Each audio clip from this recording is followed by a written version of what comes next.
Bonjour, dans cette petite vidéo, nous allons voir les quelques modifications de la nouvelle version Affinity Photo 1.9. Donc là, on est le 5 février, la version est sortie hier ou avant-hier.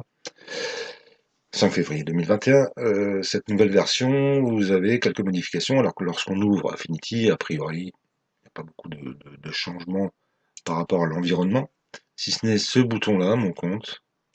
Lorsque vous cliquez dessus, vous arrivez sur tous vos achats que vous avez fait chez Affinity, concernant Affinity Photo, et les outils gratuits que Affinity vous propose, donc les pinceaux, les fonds, enfin, il y a pas mal de petites choses. Et lorsque vous voulez télécharger, vous voyez, j'en ai un en téléchargement, il suffit de cliquer sur le petit nuage, hop, il commence le téléchargement. Alors lors du téléchargement, vous pouvez continuer à travailler, hein, sans problème. Il va continuer à télécharger les sélections que vous souhaitez. Le second changement qui est plutôt intéressant, c'est ce qu'on avait dans Affinity Designer et Affinity Publisher, mais pas dans Affinity Photo. C'est lorsqu'on écrit un texte, épouser la forme, euh, que le texte épouse la forme. Donc là, on va prendre le cercle. Je vous rappelle que pour avoir un cercle parfait, il faut appuyer sur la touche Maj de votre clavier et tirer. Si je ne le fais pas, voilà, j'ai une forme libre qui apparaît. Donc là, nous avons notre cercle. On est un petit peu, on va le positionner. Et maintenant, je vais sélectionner l'outil texte artistique et je vais aller sur le bord de ma forme. Bien sûr, auparavant, il va falloir que je sélectionne ma forme. Je reviens avec ma souris, vous voyez que le curseur change. Le curseur change de forme. Donc je vais cliquer ici. J'ai bien mon curseur le long du bord de ma forme. Et je vais pouvoir écrire. Et le texte va épouser la forme que j'ai sélectionnée.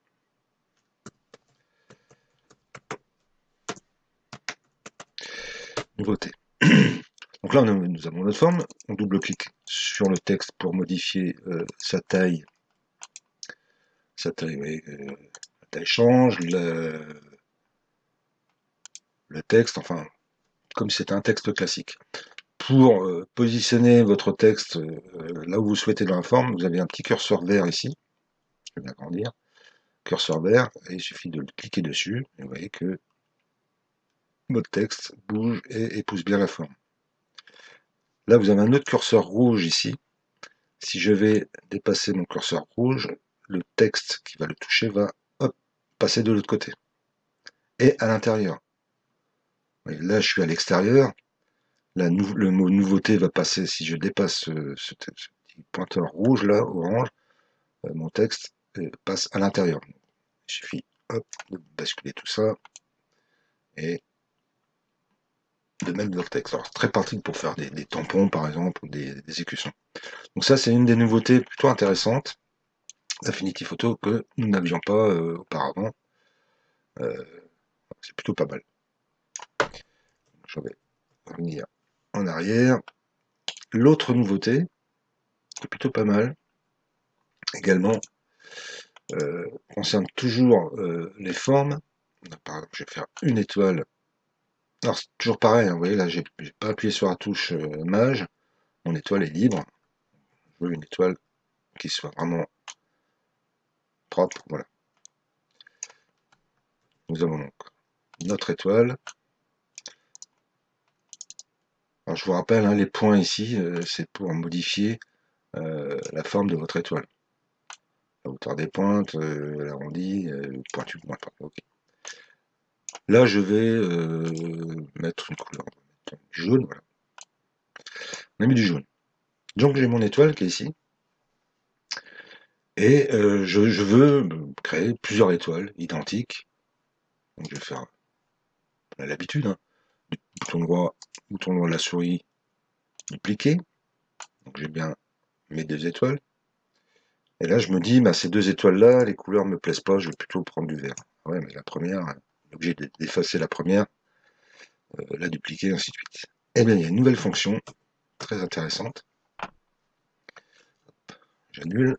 pour annuler un CTRL Z, je vous rappelle, on va dans Calque, dupliquer les éléments liés. Je duplique. On a bien les 2 étoiles. Et ce qui s'est rajouté ici, c'est un petit maillon, comme si c'était un lien.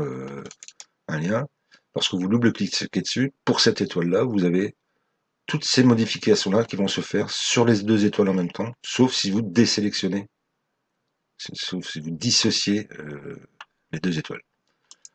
Donc là, je vais en remettre une troisième. Donc, je vous rappelle, calque, okay. Dupliquer les éléments liés. Okay. Voilà. J'ai ma troisième étoile, donc là je vais les déplacer. Okay. Ça marche.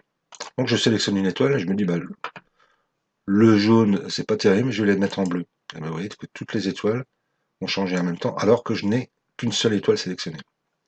Idem pour le nombre de points, le nombre de barres de l'étoile. Voilà, si j'augmente, toutes les étoiles vont augmenter. Donc ça, c'est plutôt pas mal. Donc, je vous remonte cette petite fenêtre supplémentaire. Tous ces réglages-là vont être appliqués aux 3 étoiles, tous les calques liés, à condition qu'ils soient bien associés et non dissociés.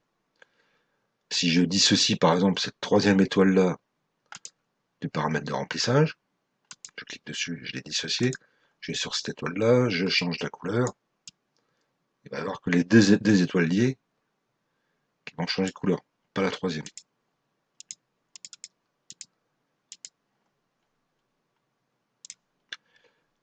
Donc ça, c'est une nouveauté intéressante. Une autre nouveauté qui est plutôt pas mal, je prends par exemple cette photo-là, je veux modifier un visage, une main, un endroit disgracieux d'un modèle, on a toujours Liquify Persona, pardon, pour modifier. Alors, on va réduire un petit peu la taille du pinceau. Voilà, je vais modifier son épaule, là, voilà, je trouvais qu'elle était pas belle. Okay. Donc j'ai fait mes modifications. On applique, on a bien nos modifications ici.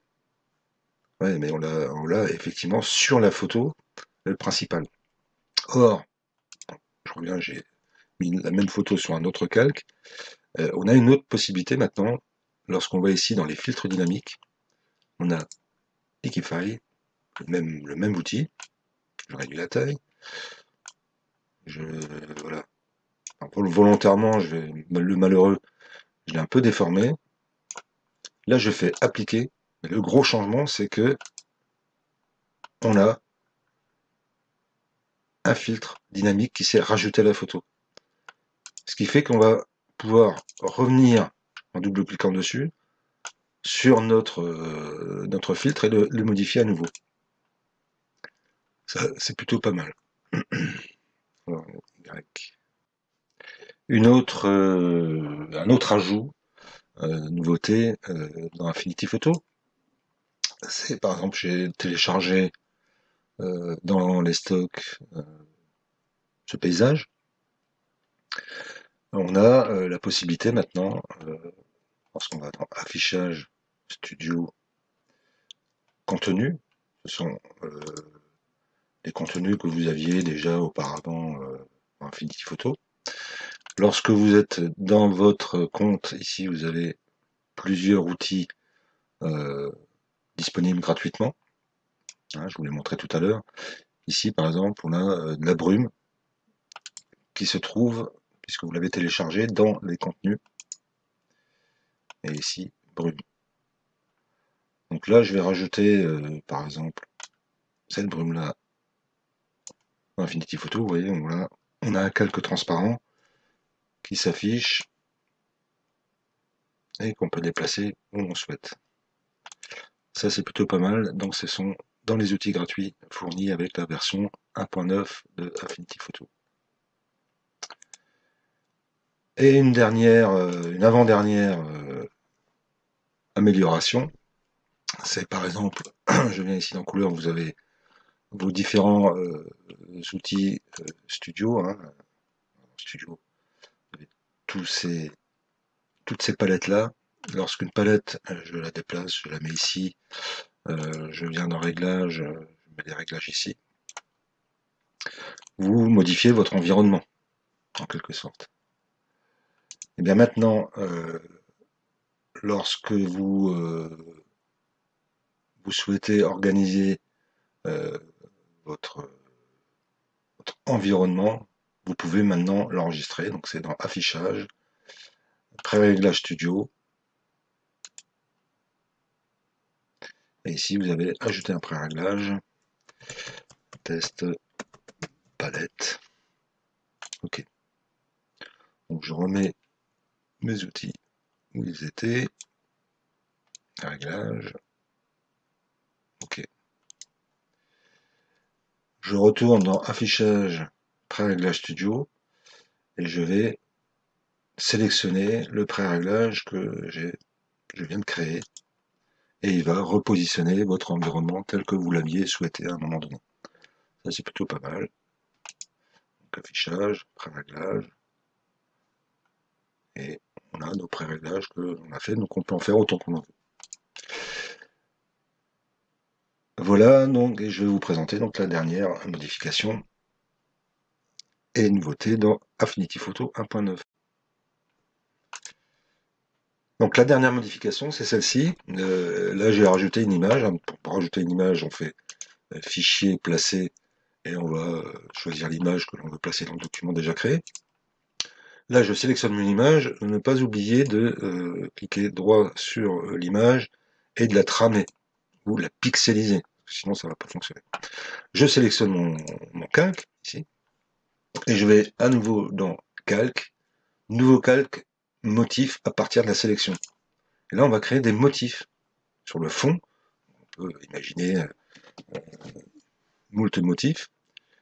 On a toujours notre calque principal de sélectionner dans ce calque qui a été rajouté motif. Et là, on peut changer la taille et il va augmenter le nombre de motifs sur notre page. Idem pour l'inclinaison. C'est plutôt pas mal. Voilà, c'était la dernière grande amélioration d'Affinity Photo 1.9.